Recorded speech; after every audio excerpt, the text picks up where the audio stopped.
नमस्कार दोस्तों, मैं डॉक्टर यश भदौरिया। हमारे यूट्यूब चैनल पर आप सभी का स्वागत है। दोस्तों, सबसे पहले तो ये अनुरोध है कि अगर आप हमारे चैनल को अभी तक सब्सक्राइब नहीं किए हैं तो सब्सक्राइब कर लें। और उसके बाद हम आते हैं अपने विषय वस्तु पर।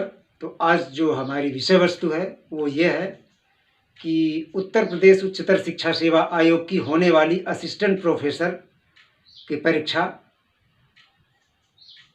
हेतु हम विषय सामग्री या स्टडी मटेरियल लेकर आपके समक्ष उपस्थित हुए हैं।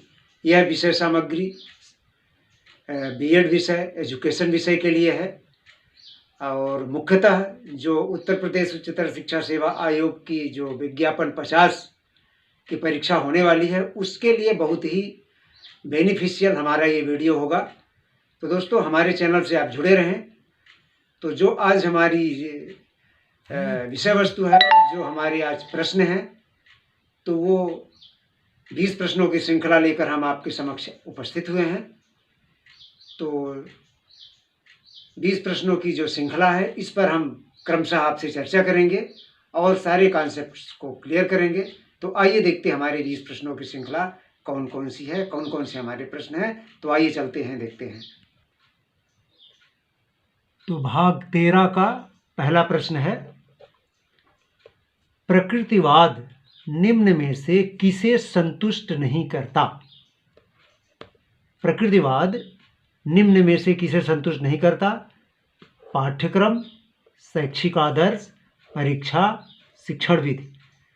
तो ये देखिए, शैक्षिक आदर्श को प्रकृतिवाद संतुष्ट नहीं करता, क्योंकि प्रकृतिवाद में पाठ्यक्रम का भी वर्णन है, परीक्षा का भी वर्णन है और शिक्षण विधि का वर्णन है।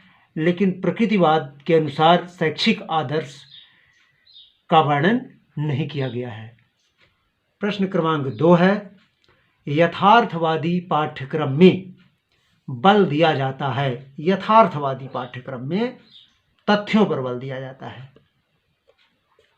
प्रश्न क्रमांक 3 है, यदि कोई विद्यार्थी किसी परीक्षण पर समान अंक प्राप्त करता है, कोई टेस्ट है तो समान अंक प्राप्त करता है, चाहे उसका परीक्षक कोई भी हो, चाहे जो शिक्षक उसको चेक करे, चाहे जो परीक्षक उसे चेक करे, विद्यार्थी को समान अंक ही मिलता है। तो ऐसा यदि प्रश्न पत्र है, ऐसा यदि परीक्षण है, तो उस परीक्षण को क्या कहा जाएगा? वस्तुनिष्ठ परीक्षण।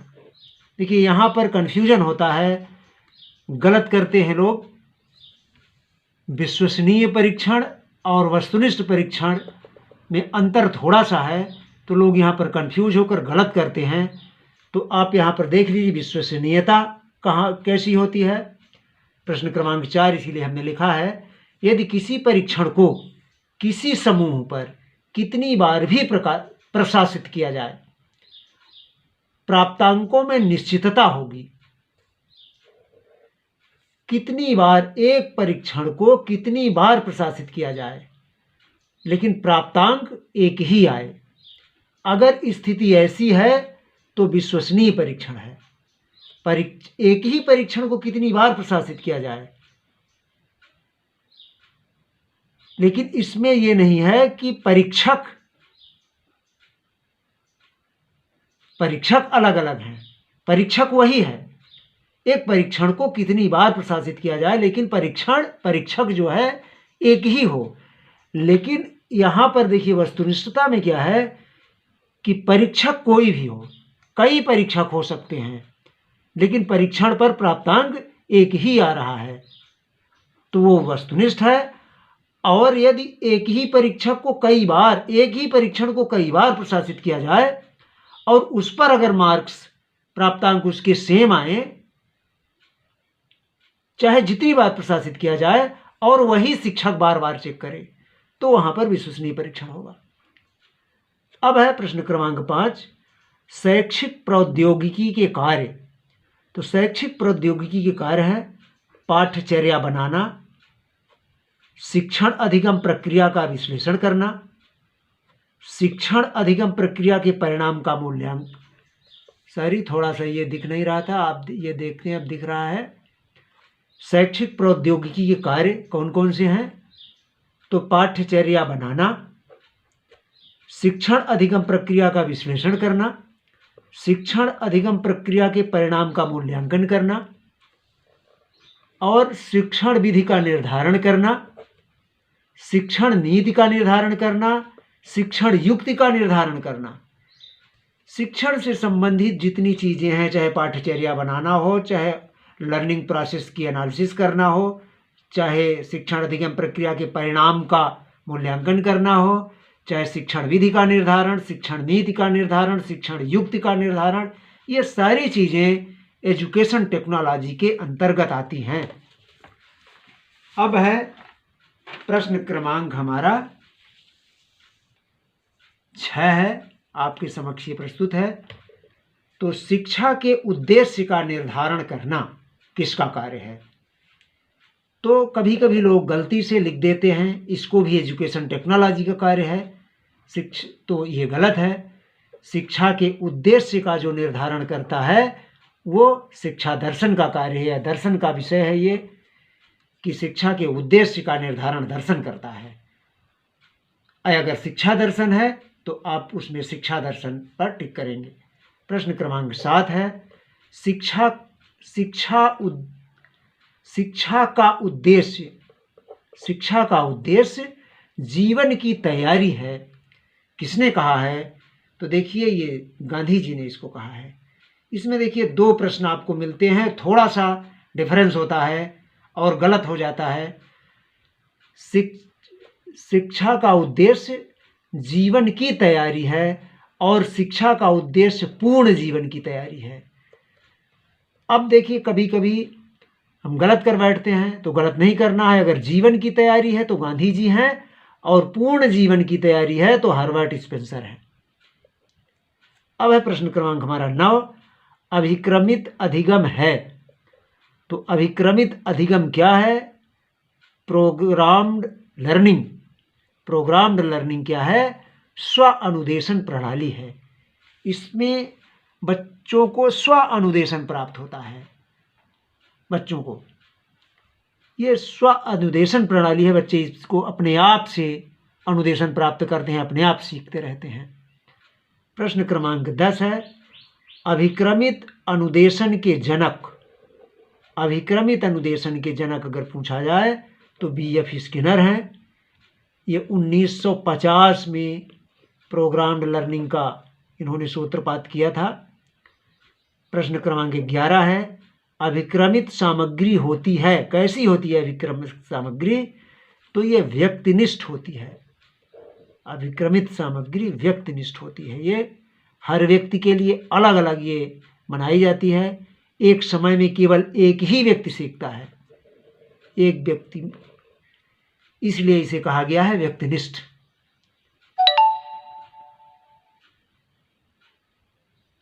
तो अब है अभिक्रमित अनुदेशन में ये 3 तत्व क्रियाशील होते हैं। तो कौन कौन से तत्व क्रियाशील होते हैं? इसको ऑब्जेक्टिव टाइप में ऐसा पूछ सकता है कि उद्दीपन अथवा अनुक्रिया अथवा पुनर्वलन अथवा सभी। तो तीनों होते हैं। अभिक्रमित अनुदेशन में उद्दीपक होता है। उद्दीपक जब प्रस्तुत होता है तो बच्चे अनुक्रिया करते हैं और अनुक्रिया कर अपने ही अनुक्रिया से सही उत्तर प्राप्त करते हैं और सही उत्तर प्राप्त करके वो पुनर्वलित हो जाते हैं। इस प्रकार ये तीनों चीज़ें इसमें पाई जाती हैं। अभिक्रमित अनुदेशन में उद्दीपन, अनुक्रिया और पुनर्वलन, तीनों चीज़ें सक्रिय होती हैं। प्रश्न क्रमांक है 13। प्रश्न क्रमांक 13 है, शिक्षण अनुदेशन तथा अभिक्रमित अनुदेशन का वयन आरेख। कभी कभी ये पूछ लेता है कि उसमें सही क्या है। इसी आरेख को 3-4 तरह से दे दिया जाता है और पूछता है कि शिक्षण अनुदेशन तथा अभिक्रमित अनुदेशन को प्रदर्शित करने वाला वयन आरेख निम्न में से कौन सा है? तो आप देखिए, ये बाहर वाली जो रेखा है ये शिक्षण है। शिक्षण के अंदर अनुदेशन और अभिक्रमित अनुदेशन है। अनुदेशन के अंदर अभिक्रमित अनुदेशन है। तो ये आपको दिख गया होगा। शिक्षण के अंतर्गत दोनों चीज़ें आती हैं, अनुदेशन और अभिक्रमित अनुदेशन। अनुदेशन के अंतर्गत शिक्षण नहीं आता है, लेकिन अनुदेशन और अभिक्रमित अनुदेशन ये दोनों है, और अभिक्रमित अनुदेशन अपने आप में अकेला है। अब है प्रश्न क्रमांक 14, शिक्षण एक तकनीकी है, तो कैसी तकनीकी है? समूह तकनीकी है। देखिए, अनुदेशन, अभिक्रमित अनुदेशन एक समूह व्यक्तिनिष्ठ तकनीकी है, स्वानुदेशन प्रणाली है अभिक्रमित अनुदेशन, लेकिन शिक्षण जो है ये समूह तकनीकी है। अनुदेशन भी समूह तकनीकी है, लेकिन अभिक्रमित अनुदेशन समूह तकनीकी नहीं है। अभिक्रमित अनुदेशन स्वानुदेशन प्रणाली है और व्यक्तिगत अनुदेशन उसमें होता है, लेकिन अनुदेशन और शिक्षण ये दोनों समूह तकनीकी हैं। अब है प्रश्न क्रमांक 15 है आपके समक्ष, ये रहा 15, प्रश्न क्रमांक 15, मुक्त अधिगम फ्री लर्निंग की मुख्य विशेषता क्या है? तो फ्री अधिगम की मुख्य विशेषता है कि अध्येता यानी अध्ययन करने वाला के अधिगम में स्वायत्तता। अधिगम करने वाला जो होता है उसके अधिगम में स्वायत्तता होती है। अब है प्रश्न क्रमांक 16, पंचकोश सिद्धांत किन विचारकों द्वारा प्रतिपादित किया गया है? पंचकोश सिद्धांत किन विचारकों द्वारा प्रतिपादित किया गया है? तो ये है उपनिषद विचारक। उपनिषद के जो विचारक हैं, उपनिषद, उसमें उन्होंने पंचकोश सिद्धांत को दिया है, और वो पंचकोश हैं अन्नमय, प्राणमय, मनोमय, विज्ञानमय और आनंदमय। ये पंचकोश हैं। कभी कभी हम गलती कर बैठते हैं, पंचकोश, पंचशील सिद्धांत, पंचशील समझौता और पंच महाव्रत, इसमें कभी कभी हम गलती कर देते हैं। पंचकोश सिद्धांत, पंचशील सिद्धांत, पंचशील समझौता और पंच महाव्रत, ये सारी चीज़ें अलग अलग हैं और सभी का कॉन्सेप्ट अलग अलग है। तो पंचकोश जो है, पंचकोश उपनिषद विचारों ने प्रस्तुत किया है। पंचशील सिद्धांत अगर किसने दिया है, अगर ये पूछा जाता है तो पंचशील सिद्धांत किस धर्म से संबंधित है? तो वो है बौद्ध धर्म से संबंधित, गौतम बुद्ध ने इसे दिया है। और इसकी अगर हम बात करें तो ये 5 हैं: हिंसा न करना, चोरी न करना, व्यभिचार न करना, झूठ न बोलना और नशा न करना। ये 5 पंचशील सिद्धांत हैं। अब अगर हम बात करें पंचशील समझौता क्या है, तो पंचशील समझौता 28 जून 1954 में पंडित जवाहरलाल नेहरू एवं चाउ एन लाई के बीच एक समझौता हुआ था, जो भारत चीन समझौता है। और पंचशील समझौता जो ये हुआ था, वो पंचशील सिद्धांत के आधार पर था। ये जो बौद्ध धर्म का पंचशील सिद्धांत है, उसी के आधार पर था। वही 5 चीज़ें एक दूसरे देश को मानने के लिए बाध्य किया गया था इस समझौते के तहत। तो ये है पंचशील सिद्धांत और पंचशील समझौता। अब आता है हमारा प्रश्न क्रमांक 19, पंच महाव्रत। तो ये पंच महाव्रत जो है ये जैन धर्म से संबंधित है, और इसमें जो 5 महाव्रत हैं वह हैं सत्य, अहिंसा, अस्तेय, अपरिग्रह और ब्रह्मचर्य। अब है प्रश्न क्रमांक 20 है, सर्पिल पाठ्यक्रम या स्पाइरल पाठ्यक्रम या संकेंद्री उपागम का संप्रत्यय किसने दिया है? तो इसको दिया है ब्रूनर ने। कभी कभी ये प्रश्न पूछा गया है। गवर्नमेंट डिग्री कॉलेज की परीक्षा जो उत्तर प्रदेश की है, उसमें भी यह प्रश्न पूछा गया है।